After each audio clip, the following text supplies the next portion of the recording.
ان الدین عند اللہ الاسلام۔ بسم اللہ الرحمن الرحیم۔ بزرگان محترم و معزز سامعین کرام اور عزیز ساتھی، آج سے انشاءاللہ تعالی ہم وہ مسائل بیان کریں گے جن سے روزہ ٹوٹ جاتا ہے، اور روزہ جب ٹوٹتا ہے تو دو چیزیں ہوتی ہیں، یا تو قضا لازم ہوگی یا قضا کے ساتھ کفارہ بھی لازم ہوگا۔ تو کفارہ کیا ہے؟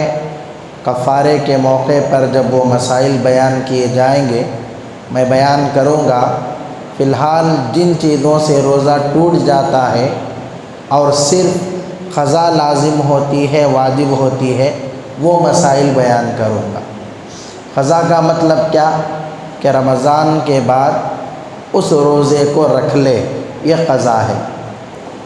اگر کوئی آدمی اگربتی کا دھواں، اگربتی آتی ہے نا، اگربتی کا دھواں اپنے منہ کے ذریعے سے داخل کر لے پیٹ کے اندر، تو اس آدمی کا روزہ ٹوٹ جائے گا، اسے رمضان کے بعد قضا کرنا پڑے گا۔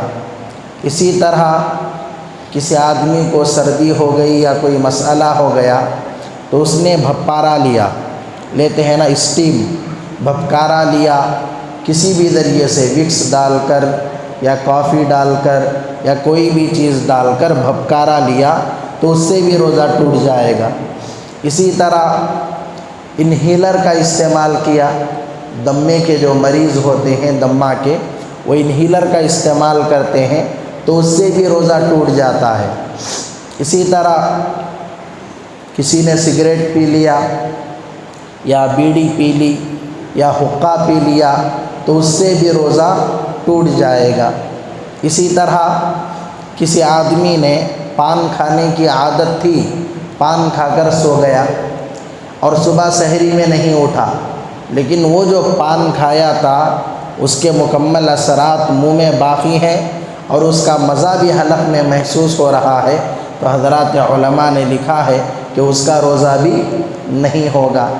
اسی طرح کسی آدمی کو بواسیر کی بیماری تھی، بواسیر کا مرض تھا، پیلس کا مرض تھا۔ اب وہ پیلس کے مسے دو طرح کے ہوتے ہیں، ایک اندر ہوتے ہیں اور ایک باہر ہوتے ہیں۔ اگر باہر کے جو مسے ہیں اسے دوا لگائی تو اس سے روزہ نہیں ٹوٹے گا، جو مسے اندر ہوتے ہیں ان مسوں کو اگر دوا لگا دیا تو اس سے روزہ ٹوٹ جائے گا۔ تو یہ مختصر مسائل تھے، انشاءاللہ تعالی مزید مسائل میں کل بیان کروں گا۔ دعا فرمائیں اللہ تبارک و تعالی ہم تمام کو مسائل سمجھنے کی توفیق نصیب فرمائے۔ دیکھیے آپ حضرات جو بیٹھے ہیں قابل مبارکباد ہیں، یہ کہ ایک مسئلہ آپ کو معلوم ہوگا تو 100 رکعات نفل نماز پڑھنے کا ثواب ملے گا۔ ایک مسئلے کے معلوم ہونے پر 100 رکعات نفل نماز کا ثواب ملے گا۔ اگر 5 مسئلے معلوم ہو گئے تو 500 نفل نمازوں کا ثواب ملے گا۔ اللہ کے نبی نے حضرت ابو ہریرہ سے یا حضرت ابوذر سے فرمایا کہ تم صبح سویرے جا کر ایک مسئلہ سیکھ لو تو تمہیں 100 رکعت نفل نماز پڑھنے کا ثواب ملے گا۔ اگر ایک علم کا باب سیکھ لو تو 1000 رکعت نفل نماز پڑھنے کا ثواب ملے گا۔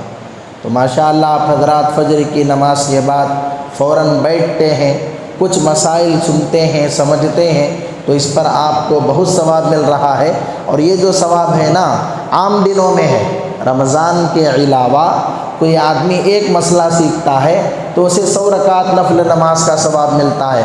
رمضان میں تو ہر چیز کا ثواب بڑھ جاتا ہے، تو اب یہاں بھی ثواب بڑھ جائے گا۔ اللہ تعالیٰ آپ حضرات کے بیٹھنے کو قبول فرمائے، آپ کے سننے اور سمجھنے کو قبول فرمائے۔ اللہم صلی علی سیدنا محمد، اللہم صلی